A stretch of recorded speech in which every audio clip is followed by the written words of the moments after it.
Vous êtes peut-être fan de côte de bœuf ou de poulet rôti, halte là. Il va falloir diviser votre consommation de viande par 2.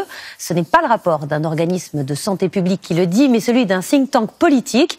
Il s'agit de préserver la planète et les animaux. Le niveau d'abattage atteint des records et les animaux ne sont plus considérés comme de simples aliments. De là à les considérer comme l'égal de l'homme, c'est ce qui fait débat. Et c'est signé Anthony Joly, Philippe Maire et Roger Motte.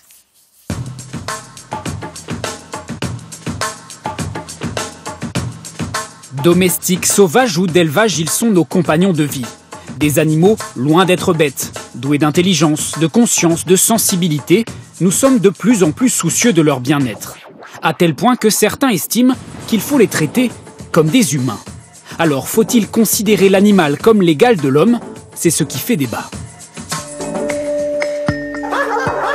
Pour améliorer la protection des animaux, la loi a récemment été modifiée. Quel est le statut de l'animal? En 2015, il a fait son entrée dans le Code civil. Avant cette date, les animaux étaient considérés comme des biens meubles. Ils sont aujourd'hui des êtres vivants doués de sensibilité. Plus qu'un simple changement terminologique, un symbole fort pour l'Association de défense des animaux, L214.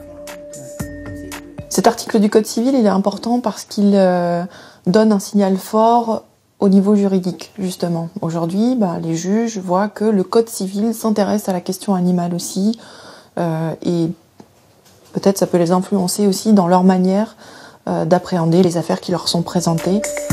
Néanmoins, cet article n'est pas suffisant pour les défenseurs de la cause animale. Trop général, trop abstrait. Ces derniers mois, les actions se sont multipliées pour réclamer l'amélioration du bien-être animal. Des militants réclamant l'interdiction des animaux dans les cirques. L'éléphant que vous avez vu, depuis l'âge de 5 ans, il est maltraité. Des vidéos chocs montrant le traitement des moutons dans les abattoirs. Parfois, les militants ont gain de cause, comme cet été, quand le Conseil d'État a interdit la reproduction des dauphins et des orques dans les parcs aquatiques. Alors, faut-il aller plus loin dans la protection des animaux ? Toute la difficulté réside dans la notion de sensibilité évoquée dans le Code civil. De quels animaux parle-t-on? Doit-on protéger de la même manière des mammifères et des insectes? Par exemple, il y a des animaux qui n'ont aucune sensibilité nerveuse, les éponges. Donc il faudra que le législateur, quand il voudra donner des droits spécifiques aux animaux, leur accorder des protections particulières, il faudra pour chaque espèce, pour chaque groupe, qu'il définisse bien de quoi il veut parler. De quelle sensibilité, de quel animal? La sensibilité, et par conséquent la protection qu'on doit accorder aux vers de terre, c'est pas la même que celle du chimpanzé, c'est évident. Pour déterminer la sensibilité, la science s'appuie sur le travail des éthologues, spécialistes des comportements des animaux. Elles ont la crête beaucoup plus dressée quand elles sont inquiètes que quand elles sont au repos. Dalila Beauvais analyse depuis plusieurs mois les comportements de ces perruches.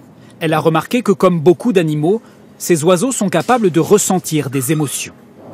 On a fait une expérience où on fait passer les cris de détresse d'une de ces perruches à un autre, qu'on a isolé pendant l'expérience. Et on s'est aperçu que si un oiseau entend des cris de détresse d'un congénère, donc ça va le stresser, plus que si c'est un autre type de bruit. Et en particulier, ça va être encore plus net si c'est un oiseau du groupe avec qui il a des affinités. Puisque les animaux sont capables de ressentir des émotions, d'éprouver de la peur ou des souffrances psychologiques comme le font les hommes, faut-il leur attribuer de nouveaux droits? C'est l'avis du célèbre moine bouddhiste Matthieu Ricard. Il estime qu'il faudrait envisager plusieurs types de droits pour les animaux, en fonction de leur mode de vie. Il distingue les sauvages et les domestiques. Et ces animaux sauvages, ils savent très bien s'organiser, ils savent se reproduire, ils savent jouer, ils ont leur territoire, ils savent le défendre. En gros, il faut les considérer comme un peuple qui a le droit à une sorte d'autodétermination. Les animaux dont on s'occupe, ça peut être des animaux d'élevage qu'on traite convenablement, on utilise leur fumier, on peut les utiliser comme dans beaucoup de pays pour labourer, mais en étant conscient de leur bien-être. Un mouvement qui a gagné aussi la classe politique. Nicolas Hulot, le ministre de l'écologie, a promis pour l'année prochaine la création d'un groupe de réflexion autour de la condition animale.